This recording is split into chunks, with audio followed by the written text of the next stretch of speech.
Yes, hi, my name is David Garlock. I am formerly incarcerated. I spent 13 and a half years in prison, from 20 years to 33. I was released in 2013. I'm a college graduate, married, and now I do a lot of work in criminal justice reform and sharing my story across the country.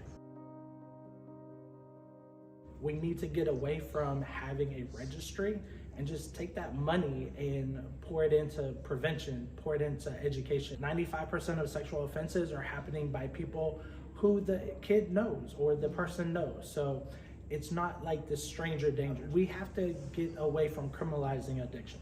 Addiction, as many people say, is a disease, and we have to treat it as such.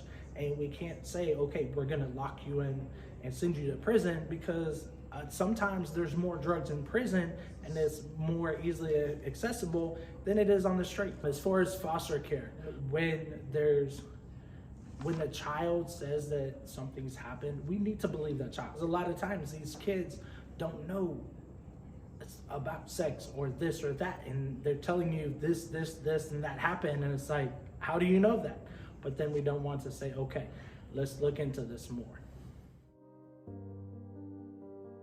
We have to do is we have to get away from the criminal legal system, and we have to go to more restorative justice or transformative justice. And what these two things are about is about healing. It's about taking the person that's been harmed and the person that has been harmed and having a dialogue, having conversation.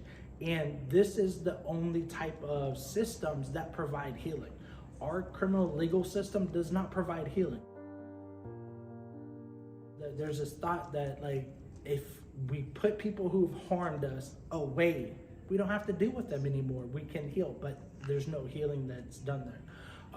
Another thing is, I would recommend that every lawmaker, every politician, every cop, everybody goes to prison, visits the people, talk to the men and women that are incarcerated, because too many times these individuals have never had a conversation with somebody who is in prison. If I only had one thing, I would say that we no longer charge people under 18 as adults. Keep them in the juvenile system and treat them as children. Treat them as people who have not had their brain totally developed. So we have 55,000 people in the United States serving life without parole. So these individuals, if they don't get a commutation or exonerated, they're gonna die in prison. That is too many people. Just seeing beatings and murders and stuff like that while you're incarcerated, that causes so much trauma. So I think we have to give hope. We have to allow people to know that, okay, here you are in prison, but you can change. There's an opportunity for you to grow, to be different. And when you get out of prison, this is who you're gonna be.